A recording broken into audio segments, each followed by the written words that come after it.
Guys, you're being prepared for the thing that you've asked for. It's literally coming at you, man. It's coming to you.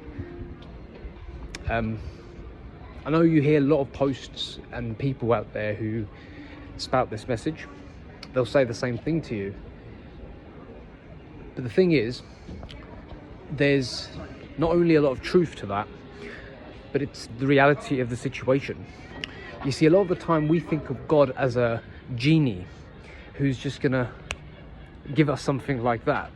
You know, we ask for something and it appears. That's the devil. That's how he operates.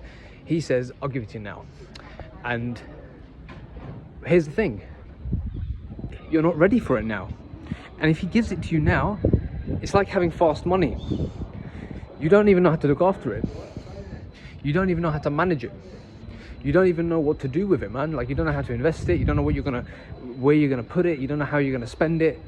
You know, you're not gonna probably consult an accountant who's gonna do it for you, right? You're probably just gonna squander it all and waste it. And then the 3 million that you just got given, let's say in the lottery or whatever, it's just gonna be gone like that. When you actually make the money over the long term, you build discipline, you build patience, you build wisdom, the ability to step back and make strategic decisions as opposed to impulsive, emotional ones. You're more responsible now as an individual. But if you just get given it, what's going to happen? You're going to squander it. You don't have the discipline, you don't have the patience, you don't have the responsibility. Right? Now, if you ask God, of course he's going to want you to use it for his ends, not your own selfish ends. Right? It says this in the Bible. It says it in the New Testament. I don't know which epistle or book it's in again, but it's in one of the New Testaments, where he says that you pray but you don't receive.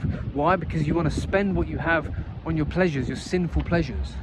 All right? That just means you just want it in and of itself for no reason, for no rhyme and reason. There's two forces at play, guys. There's God's force and there's Satan's force. Right? Satan's force will take you to hell. Right? Place of misery, despair, despondency, probably suicide, probably death. Right? It will. Okay? So there is no... I know I'm going extremes, but it's the truth. Like, if you want the thing quickly now, understand that it comes at a price, and the price is your soul, and the soul will go to hell. You're going to go to hell, and I don't mean you're going to go to hell in the afterlife. Let's say there is an afterlife, let's say there's not, I don't know. I know there is, but that's me. I'm saying on the basis of tangible belief, most people do not know of an afterlife, or they don't understand an afterlife. So I'm not even going to come at you at that angle. I'm just going to say, yo, this life, you'll go to hell. You will end up in a place of misery, despair, desperation, despondency. Nothing will hold you together. You will be destroyed from within. Your center will go down the toilet. And you will not be able to stand up on your own 2 feet anymore. You will be at the place of suicide or death. All right, someone else will kill you, or you're going to die by something else. Okay. I don't need to say anything more about that, to be honest.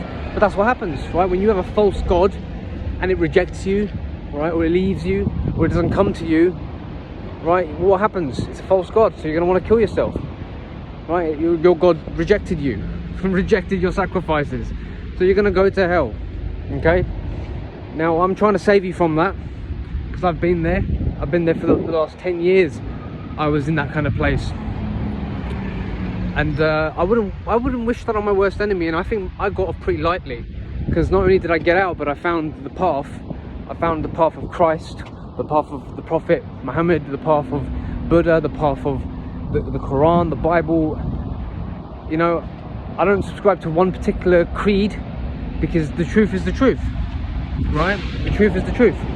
I will call myself a Muslim because that's the kind of creed that I was born into. But I read the Bible, I read Christ's words, and Christ is what really resonates with me. So am I now a Christian? Therefore, am I now a Christian? I don't know. I don't think so. Well, maybe I am, because I follow Christ, but I'm not a Christian in terms of the religion itself.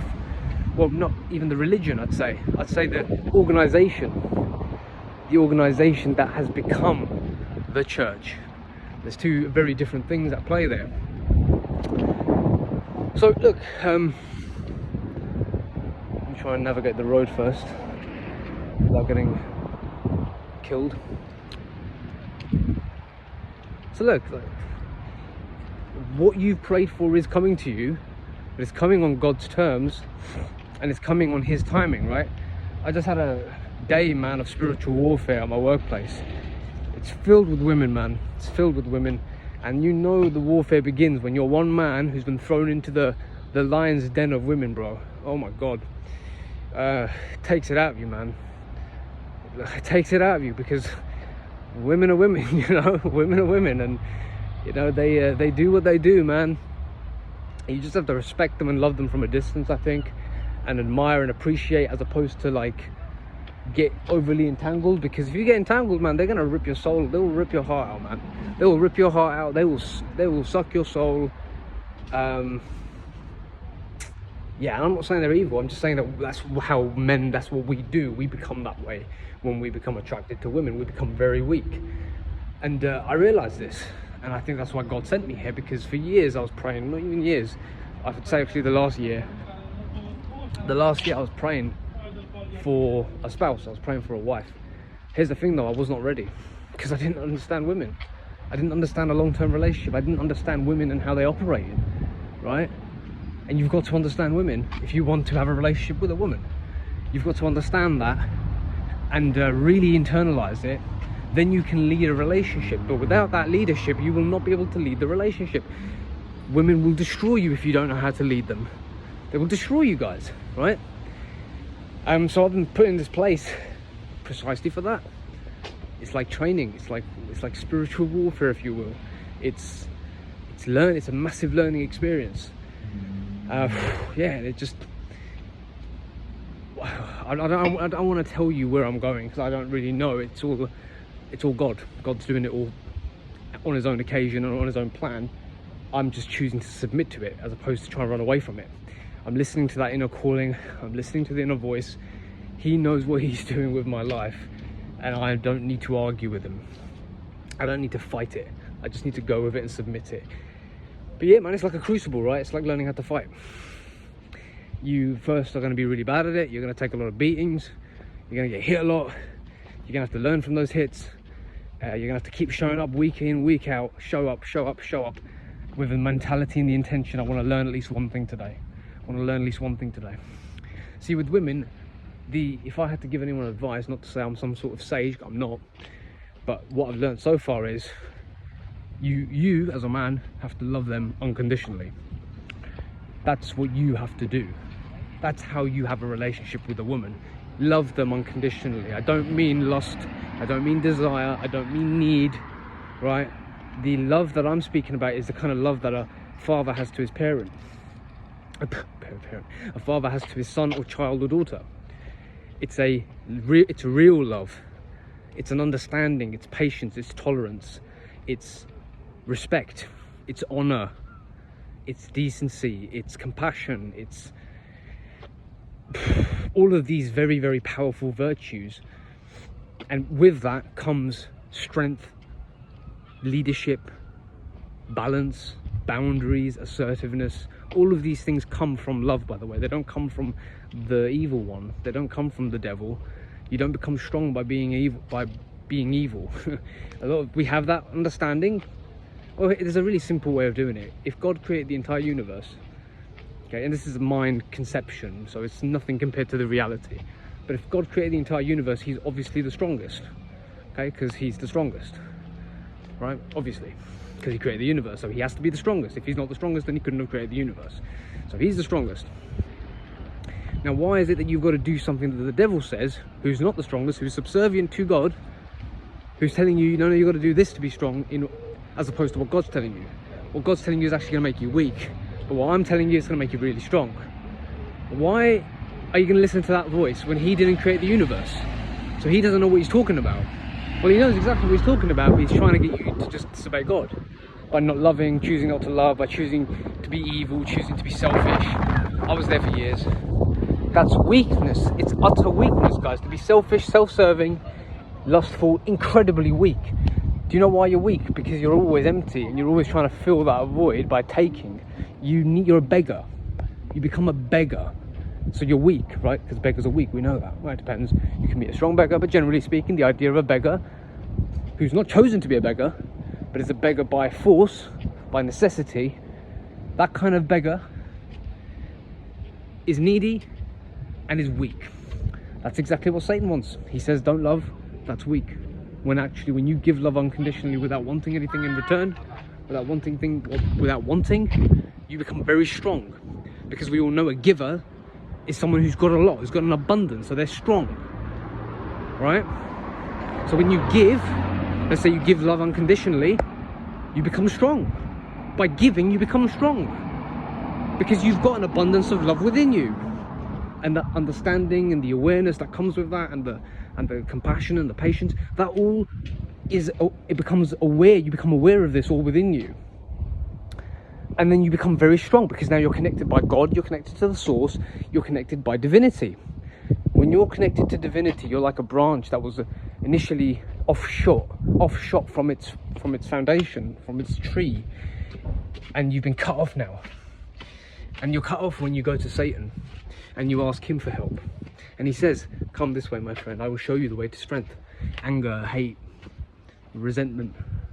If you resent the person, you will get them back, you will be strong. You do realize resentment, what it does to you. Resentment slowly cuts off your ability to love and leaves your heart hardened. All the religions say the hardened heart leads to hell. The hardened heart separates you from God, and that's what he wants. Satan wants you separated from God. That's what he wants. That's what he did to Adam. He separated them from God. When they ate the apple, they got separated from God. Sin entered into them, and it cut them off from God because they were ashamed. That's the state we're in. We're in that state every day we wake up, okay? Here's what I realized as well.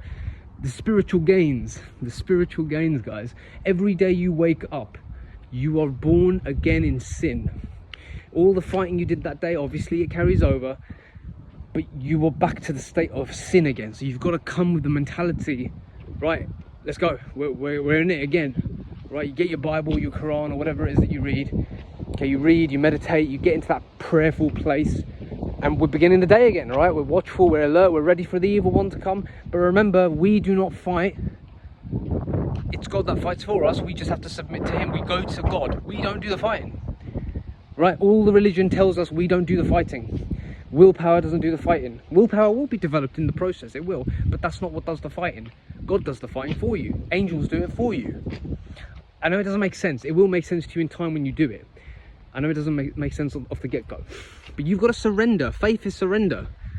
You've got to surrender all your defilements, all your bad tendencies, all your sin that separates you from God. You give it to God. He does it for you. He just wants you to give it to him. He doesn't want you to hold on to it. Satan says, no, be independent. Be your own God. Do it yourself. Be strong. Be a man. Oh, that's a favorite one of this. Be a man. Stand on your own 2 feet. No, you're meant to do it with God. You're meant to have fidelity and faith with God. You're not meant to do it by yourself. If you try and do it by yourself, you will fail, because you're like a branch that's not connected to the root. So, he who understands, right? He who hears will understand, or whatever. He who has ears, let him understand what I'm saying. Because, I'm not telling you anything different than what Christ said. It's all done by God. So you just got to go to him and do it. Let the divine presence do the work for you. All you have to do is just go to him. That's it. You just have to go to God. It's that easy. It really is that easy. Everything you've got, go to him. Pray. Everything, any problem, pray. Go to him. He's your therapist. He's your Father in heaven. He's your therapist. He will deal with everything. Everything. Every issue you have, he will deal with it. But you just got to give it to him. Right? Just give it to him. Don't hold on to it. Don't try and deal with it by yourself. Don't try and be a problem solver. Don't try and be a problem solver. Don't try and do it yourself. Just give it to him, okay? God be with you. Bless, all right? These are the things I learned today. And yeah, once again, if you prayed for something, it will come to you. It's coming to you, actually. It's already coming to you, but you just weren't ready, right? You just weren't ready for it. You will be ready if you listen to God, obey, and do the callings. Listen to your conscience. Listen to your conscience. It knows once you've prayed, listen to your conscience. It will speak to you, not just through words, but through intuition and through science. Heed those signs, my friends. Ma'as salam.